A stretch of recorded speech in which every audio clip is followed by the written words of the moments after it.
Beautiful day here. A little sunrise, waves crashing.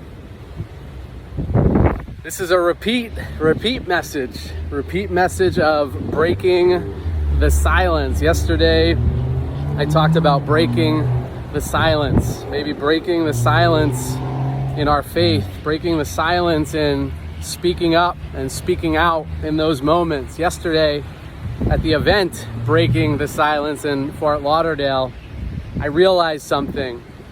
A woman by the name of Phyllis broke her silence, and that helped Share to break her silence, and that helped Agnes to break her silence, helped me to break my silence.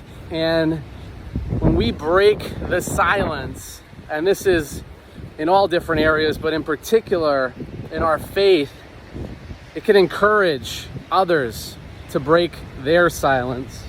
And this woman, Agnes, just shared an incredible story of her life and her challenges for the first time at a microphone to a room full of people, the courage it took and the impact it has. And she started a ministry around Philippians 4:13. Through him, I can do all things. And it's Paul reflecting on, he's been through the good, he's been through the bad, he's been through the times of plenty and the times of want, and through all things,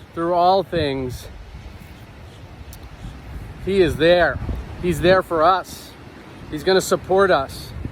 He's going to give us the power, the strength, the courage in those moments. But what I'm left with is how powerful it is to share.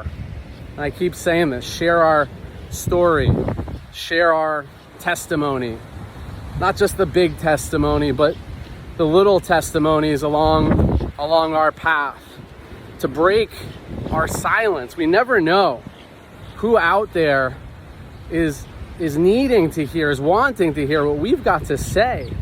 But if we're not saying it, they're never going to hear it.